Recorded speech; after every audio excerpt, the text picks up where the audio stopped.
إله إلا الله أشهد أن لا إله إلا الله أشهد أن محمدا رسول الله أشهد أن محمدا رسول الله حي على الصلاة حي على الصلاة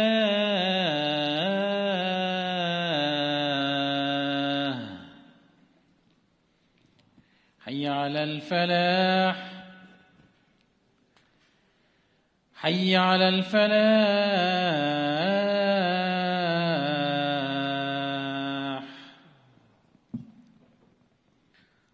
الله أكبر الله أكبر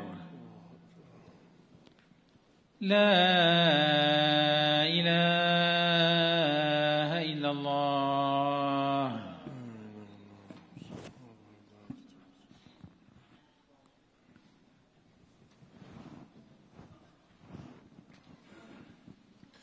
إن الحمد لله نحمده ونستعينه ونستغفره ونعوذ بالله من شرور أنفسنا ومن سيئات أعمالنا من يهده الله فلا مضل له ومن يضلل فلا هادي له وأشهد أن لا إله إلا الله وحده لا شريك له وأشهد أن سيدنا محمد عبده ورسوله صلوات الله والسلام عليه وعلى آله وأصحابه ومن اتبع سنته إلى يوم الدين.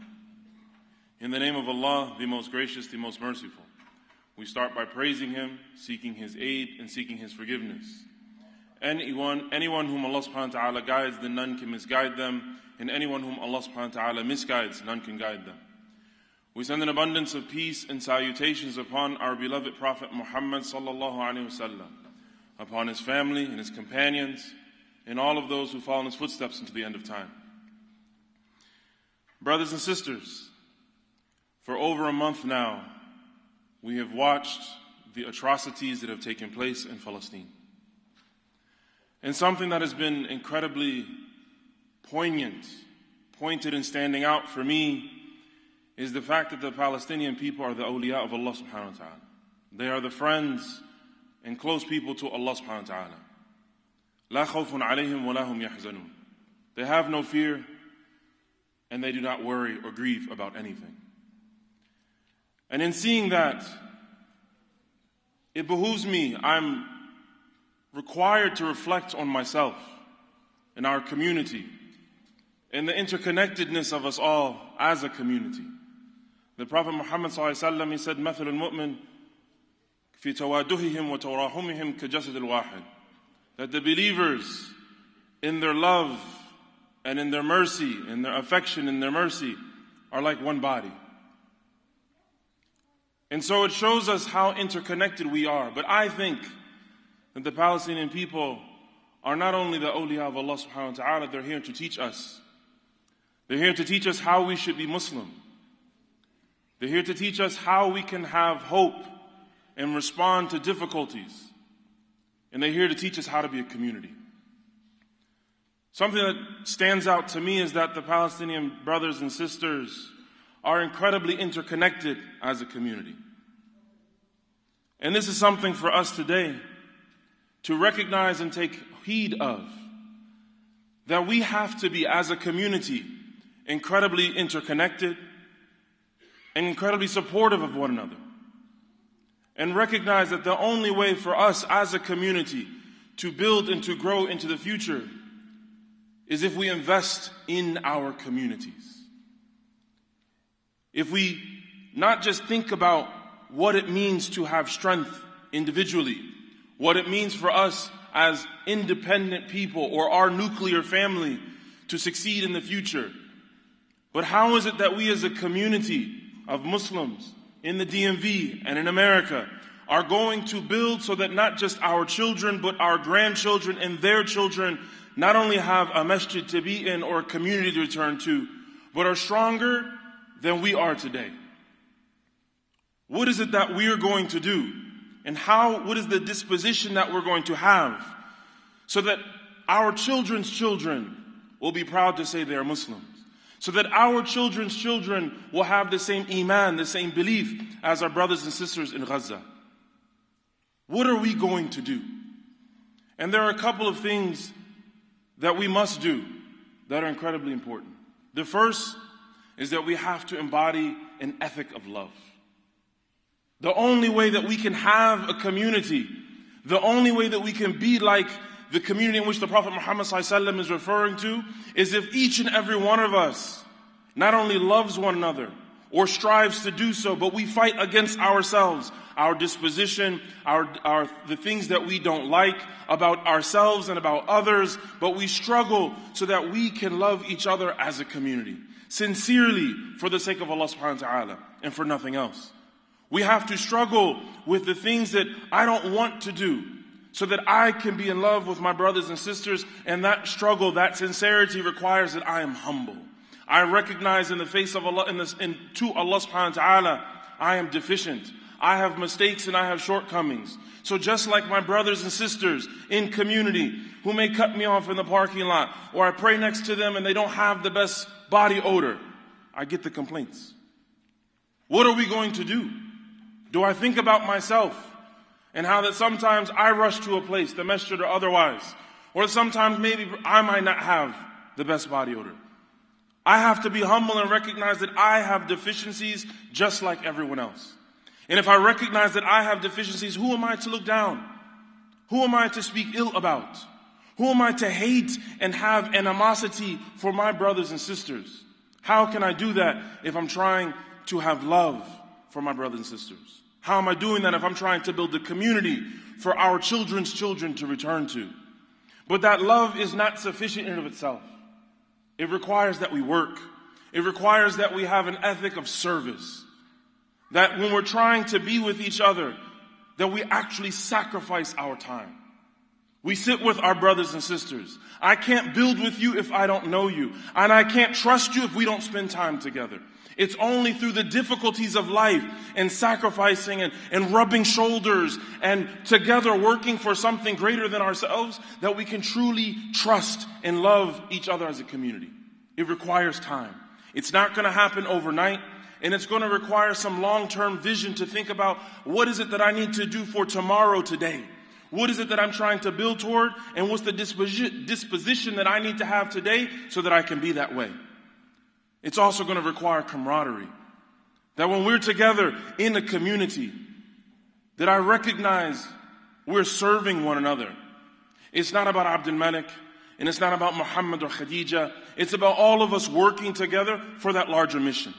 It's about us being together and fostering an ethic of service and love together as a community, so that when things come up, when we need to go to a protest, when we have to go to a march, when we need to call our representatives, that I know I can lean on Tariq and I can ask Aisha so that we can be here together. It requires that we're together, but also that we have forbearance. This is a long journey, brothers and sisters. This masjid was built in stages. And inshallah, tomorrow we're going to have our gala celebrating 40 years. That's at least 2 generations. We have in our community 3 generations together. And very soon, in the next 5 years, we'll have 4. Think about the people who put in time and effort 40 years ago. Did they ever think they would have this community today? So if we want our children and our children's children to have a community, if we want them to have the faith and the iman like our brothers and sisters in Palestine, what are we going to do today so that they can have that tomorrow? How are we going to forbear? How are we going to struggle against ourselves so that we can be strong, so that we can be together, so that we can love and serve to build something bigger than we have? Brothers and sisters, this is not an easy job. But if one thing we learn from our brothers and sisters in Palestine, that it's worth it. That the true goal of what we're trying to achieve is Allah subhanahu wa ta'ala. And regardless of where we end up, do we see the fruits of our labor or do we not? Look at the Sahaba of the Prophet Muhammad sallallahu alaihi wasallam. Did the mother of Ammar ibn Yasir, did she see the fruits of Medina? The companions that didn't weren't able to see Medina? Did they give up? Did they stop trying? The companions that died in Badr or in Uhud, did they say, I sacrificed all of this for nothing? The Prophet Muhammad ﷺ, while he knew that the Ummah was going to expand, he didn't see the fruits of Abu Bakr's Khilafah and Umar's Khilafah. So what are we going to do? What's the sight that we're going to have? And how are we going to be as a community so that we can build for 40 years to come? وأقول قولي هذا واستغفر الله ولكم وسائر المسلمين استغفروا وتوبوا إليه.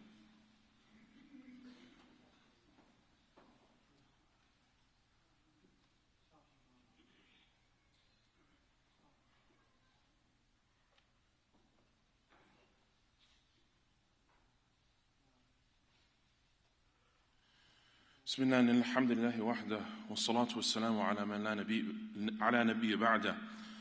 قال الله سبحانه وتعالى في كتاب الكريم إن الله ملائكته يصلون على النبي يا أيها الذين آمنوا صلوا عليه وسلموا تسليما. Allah subhanahu wa ta'ala says in the Quran, indeed him and his angels send salutations upon the Prophet, O you who believes, and an abundance of salutations upon the Prophet Muhammad sallallahu alayhi wa alihi wa sahbihi wa sallam. Brothers and sisters, if we are trying to embody an ethic of love and in service, to build a community that continues on for 40, 50, 60, 100 years to come, then we have to start today. We have to start today by making dua for our brothers and sisters, for each other, understanding that nothing happens without the tawfiq of Allah subhanahu wa ta'ala. Nothing happens except Allah subhanahu wa ta'ala knew how it would be, what it's going to be, what it was and what it would be if He decreed it to be so. We believe this theologically, imanan. Allah subhanahu wa ta'ala is al-alim al-hakim. And if that's the case, we have to turn back to Him subhanahu wa ta'ala. We can't take our community for granted. It's a blessing, a gift from Allah subhanahu wa ta'ala. And like a gift, we should treat it with honor and respect. We should treat it with care. We should take care of it. And we should feed it, we should nourish it, so that when that gift or that loan that we've been given is asked back from us, we can answer to Allah subhanahu wa ta'ala and say we took care of it. We have to make dua for each other. But also, we should give gifts to one another. On an individual level and on a communal level. How do we show up for our brothers and sisters? I'm reminded of the grandfather who's lost his daughter, his granddaughter that he's raised. We've all seen the video. And after laying his granddaughter to rest, more videos surface, where he's speaking to a little girl who just had to have her leg amputated, reminding her of Allah subhanahu wa ta'ala. Reminding her that her leg has beat her to Jannah. And that inshallah in a little bit of time she's going to get a prosthetic and she's going to go to college and live a wonderful life. This is in Palestine when the world is literally against them right now.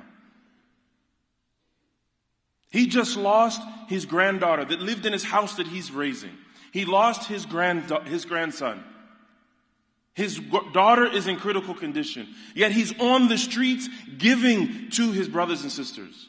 Giving them inspiration. Speaking to them kindly and reminding them about Allah subhanahu wa ta'ala. How do we show up for our brothers and sisters? Do we take our community for granted? Is it just something that is a service that I take? I come here to pray and I leave. Who I pray next to, who I bump into in the parking lot, who I drink coffee with at qahwa, it's nothing. I don't care. Even more so, how do we spend the blessings that Allah subhanahu wa ta'ala has given us? Whether it be the strength of iman, like that grandfather, who's able to now take that and give it to other people, to spread the blessings. Whether it's just a smile in the face to ask about someone, how they're doing and what their disposition is. Or perhaps to look a little bit deeper into their eyes to see the sadness and ask them, are they okay? How do we show up, brothers and sisters? What do we do for our brothers and sisters? Do we not only give the gift of time and care and affection, do we put our money where our mouth is? We say we want our grandchildren to have a future. We say we want to build, but when the ask comes, then, I don't know where my wallet is. I left it at home. The way my account is set up. We start to make excuses. How are we going to build if we don't have financial means? Do we give gifts to our brothers and sisters? Do we invest and give a gift now for our children's children's children? Knowing that every single person that prays, every single kid that plays basketball, everyone who feels comfortable and safe in the house of Allah subhanahu wa ta'ala is on our scale of good deeds. And do we sacrifice for our brothers and sisters? On an individual level, am I willing to put my comfort aside so that you can have comfort? Am I willing to allow myself to be a bit upset, to be a bit delayed, to embody a prophetic disposition where I care about you? لا يؤمن أحدكم حتى يحب لأخيه ما يحب لنفسه كما قال صلى الله عليه وسلم. The Prophet صلى الله عليه وسلم, he said, none of you truly believes until you love for your brother that which you love for yourself. Is that my disposition when I come to the masjid? And this is a question I have to ask myself. Earlier this week, my wife, she said, listen, after Isha, please come straight home. You sleep too late, and the kids want to see you. We need you to come straight home. I said, Hadr, no problem. She said, and no more late meetings with people. I know they want you. They'll see you tomorrow. I said, I can't do that. How can I tell someone who says they want to talk to me, I'll see you another time? Now, I don't know if I can do that every time. I'm going to fall short. And as plenty of the brothers and sisters know, there are times when I just have to brush it off ma'alish because there are larger things. But what is our disposition? What are we striving toward? What is our intention? But we can't just think about it on an individual level. Can we think about it on an institutional level? Institutions are incredibly important. They're important because they support growth. Think about what it is that we can do as individuals and what we can do as a collective. The only way that Abu Bakr and then Umar was able to expand the ummah of the Prophet ﷺ was because they had the institution of the community of the Prophet Muhammad ﷺ. They loved each other. They worked together with each other. They sacrificed for one another. So by us investing in our communities, we're able to grow and invest in that future growth for our children and our children's children. But also, if by investing in institutions, we're enabling those that are less fortunate than us to have a place to come to. I mean less fortunate than us financially.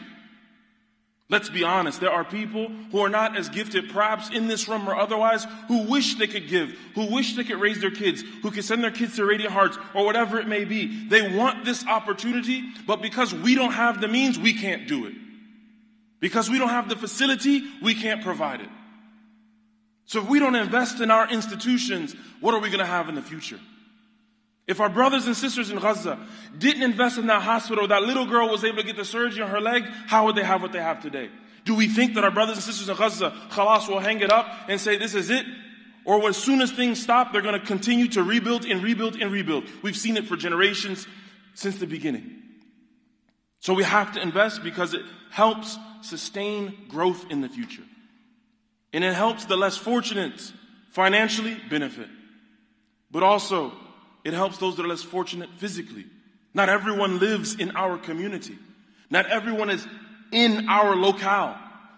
So by us setting an example, by us building a strong institution, by us investing in the future, then other institutions will benefit. When I lived in Boston 5 years ago, we were talking about the Adam Center. What model are we going to use? How do we want our community to be? I have imams from around the country asking me, well, how did you get qahwa? What do I need to do so that I can have an institution? By us being strong, we're helping Muslims around the country. But it's not only a physical location, it's also politically. Do we think that our engagement only helps Northern Virginia? Do we think that imams from around the country, Wallahi al-Azim, I know imams in other parts of the country that are asking me, how can I get in touch with Imam Magid because I got this problem that I need to get solved? I have imams overseas messaging me and saying, I can't get a hold of them. Can you ask them this question because I need to figure out this situation? This is the power of investing in institutions. Brothers and sisters, while tomorrow's our gala, and it's important, I want us to think bigger than that. I want us to think bigger than celebrating or these type of things.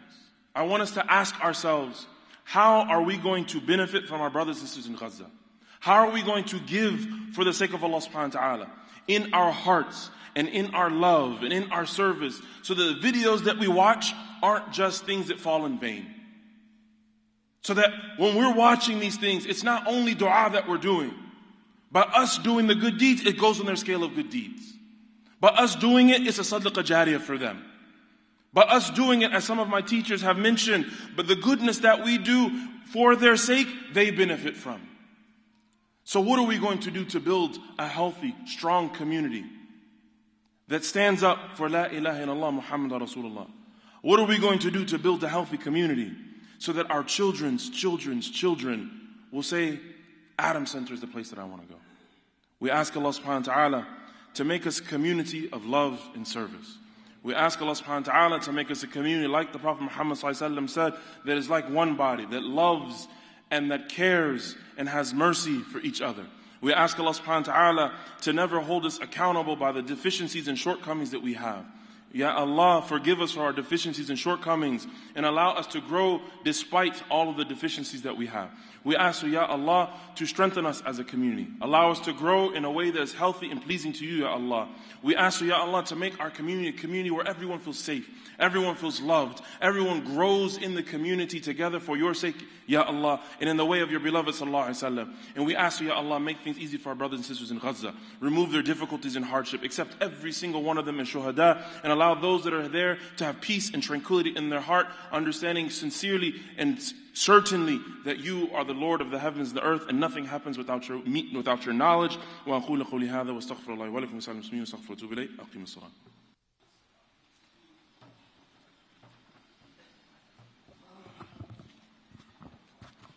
الله أكبر الله أكبر. أشهد أن لا إله إلا الله. أشهد أن محمدا رسول الله. حي على الصلاة حي على الفلاح. قد قامت الصلاة قد قامت الصلاة. الله أكبر الله أكبر. لا إله إلا الله.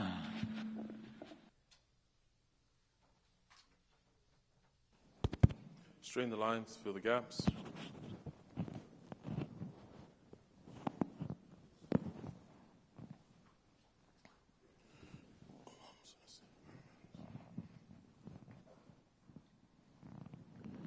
Allahu Akbar.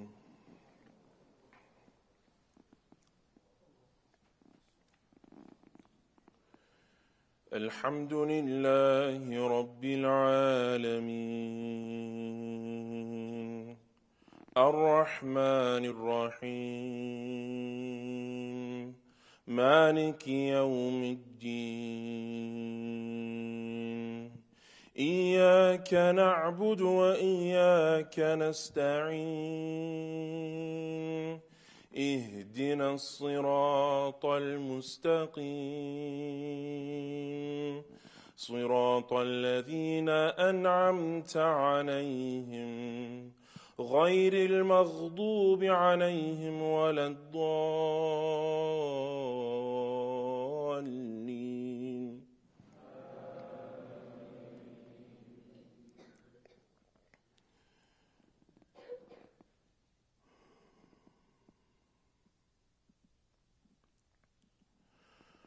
قل هو الله أحد الله الصمد لم يلد ولم يولد ولم يكن له كفوا أحد.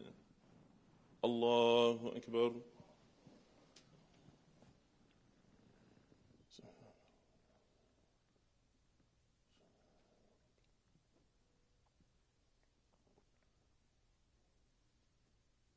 سمع الله لمن حمده. الله أكبر.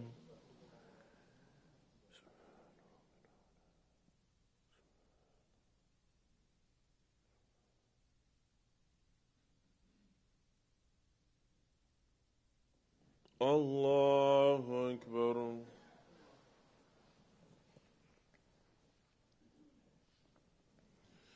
الله أكبر.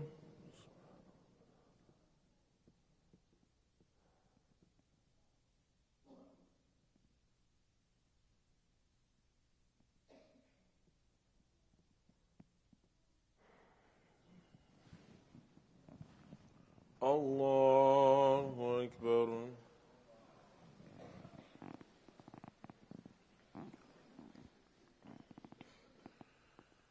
الحمد لله رب العالمين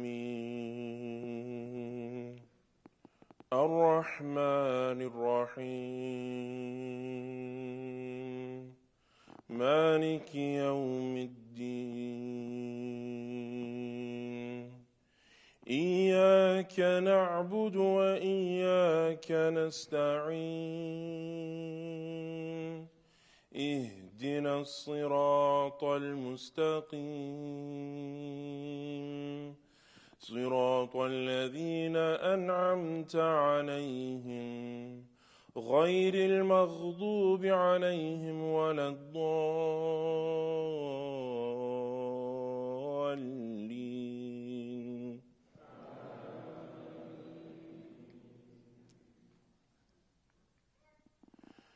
قل أعوذ برب الناس ملك الناس إله الناس من شر الوسواس الخناس الذي يوسوس في صدور الناس من الجنة والناس. الله أكبر.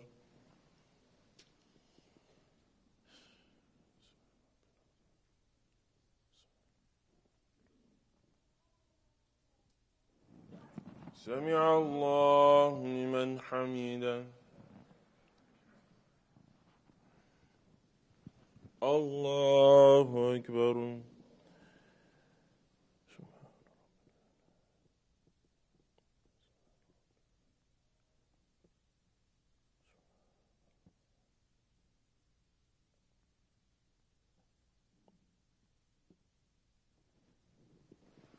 الله أكبر.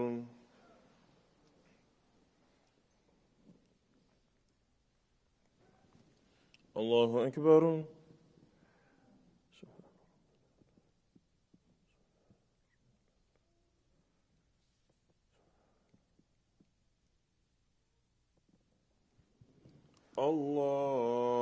الله أكبر.